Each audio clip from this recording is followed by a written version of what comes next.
పచ్చి నిజాలు చెప్పే భారత్ ఎన్బి టీవీకి స్వాగతం. నేను మీ జేకే. మిత్రులారా, చంద్రబాబు నాయుడు కి గోదావరి పుష్కరాలకి ఏదో సంబంధం ఉందా, లేకపోతే ఏదో ఒక డిస్టర్బెన్స్ ఉందా అని మీరు మీ విలువైన అభిప్రాయాలు కామెంట్ కూడా తెలియచేయండి. ఎక్కడ స్కిప్ చేయకుండా చివరిదా చూడండి. గోదావరి పుష్కరాలు రెడీ అవుతున్నాయి. వచ్చే ఏడాది గోదావరి పుష్కరాలు అక్కడ రాజమండ్రి ఎంపీ దగ్గుపాటి పురంధేశ్వరి భారీ ఎత్తులో ఏర్పాట్లు చేయడానికి సిద్ధమైపోయింది. మున్సిపాలిటీ శాఖ, పట్టణ అభివృద్ధి శాఖ, మున్సిపాలిటీ వాళ్ళు చేయడానికి వాళ్ళు సిద్ధపడిపోయారు. పుష్కరాలకు రెడీ అయిపోయారు. 16 కలెక్టర్, అక్కడ జిల్లా కలెక్టరు 16 మంది సభ్యులతో ఒక కమిటీ ఫామ్ చేసింది. ఇరిగేషను, R&B, మున్సిపాలిటీ, అలాగే రెవెన్యూ, ఇలాగా అన్ని శాఖల నుండి ఒక 16 మందిని తీసుకొచ్చి మొత్తాన్ని కలిపి ఒక కమిటీ ఏర్పాటు చేసి ఆ కమిటీతో పుష్కరాల పనులను ప్రారంభించేసింది. గతంలో చంద్రబాబు నాయుడు గారు సీఎంగా ఉన్నప్పుడు, చంద్రబాబు నాయుడు స్థానానికి వెళ్ళినప్పుడు పుష్కరాలలో చాలా మంది తొక్కిస్లాట్లో చనిపోయారు అని చెడ్డ పేరు చంద్రబాబు నాయుడికి వచ్చిందంట. చెడ్డ పేరా మంచి పేరా అనేది నువ్వు చెప్పకూడదు. అక్కడ జరిగిన పరిస్థితుల్ని సర్వే చేసిన సర్వేలు ఆఫీసర్లు చెప్పాలి, లేదా మీడియా చెప్పాలి, లేదా ఇంకెవరన్నా పబ్లిక్ చెప్పాలి.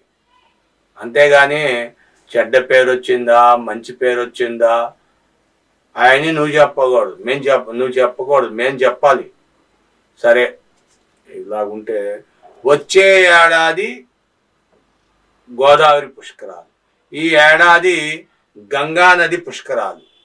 మరి గంగా నదిలో అక్కడ కాశీ గంగా నది, అక్కడ ఎంపీ మన మోడీ గారు, ప్రధానమంత్రి భారతదేశానికి, మరి ఈయన కాశీలో ఎలాగ పుష్కరిణిను జరుపుతాడో, మరి గంగా నది పవిత్రతను ఎలా పెంచుతాడో తగ్గిస్తాడో దాన్ని బట్టి ఈసారి చంద్రబాబు నాయుడు గోదావరి పుష్కరాలను చెయ్యాలి అనుకుంటున్నాడు. చంద్రబాబు నాయుడికి చాలా అంటే చాలా భయం వేస్తుందంట. ఎందుకంటే నదులు ఉప్పెంగి పొంగుతున్నాయంట. మొత్తం ఈ లంకలన్నీ లాక్కెళ్ళిపోతుందంట. అటు గోదావరికి నది పెరగటానికి ఉధృతంగా పైనుండి ఉరవడిగా నీరు రావడం వల్ల ఈ గోదావరి పుష్కరాలకి అనారోగ్యాలు చాలా వస్తాయి కొత్త నీరు రావడం వల్ల. కాబట్టి తగు జాగ్రత్తలు తీసుకోవాలి అంటున్నారు.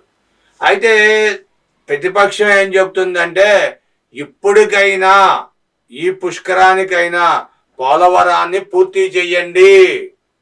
పోలవరం పూర్తి చేస్తే జన నష్టం ప్రాణ నష్టం జరగదు, లేదంటే గతం కంటే ప్రాణ నష్టం ఎక్కువ జరిగే ఆస్కారం ఉంది.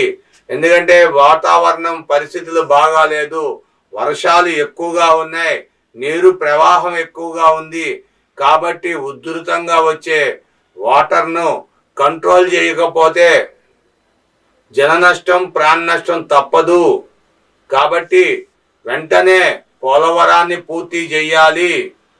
ఆ స్పిల్లు డ్యామ్ని కడతారో లేకపోతే ఏం చేస్తారో, 2 సంవత్సరాల్లో కడతా అన్నారు. 2 సంవత్సరాలు కాదు, ఈ సంవత్సరం ఆఖరికల్లా పోలవరాన్ని పూర్తి చేస్తే కేంద్రానికి, ఇటు చంద్రబాబు నాయుడికి కూడా, రాష్ట్రానికి కూడా మంచి పేరు ఆస్వాదించుకున్న వాళ్ళు అవుతారు.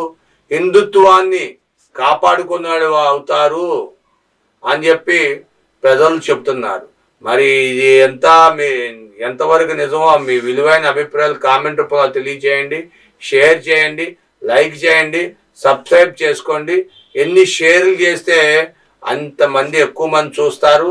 అంతమంది చూడడం వల్ల మీకు అంత పెద్ద పేరు వస్తుంది, గౌరవం వస్తుంది. Thank you for watching our channel. Subscribe చేసుకోండి, లైక్ చేయండి. Thank you.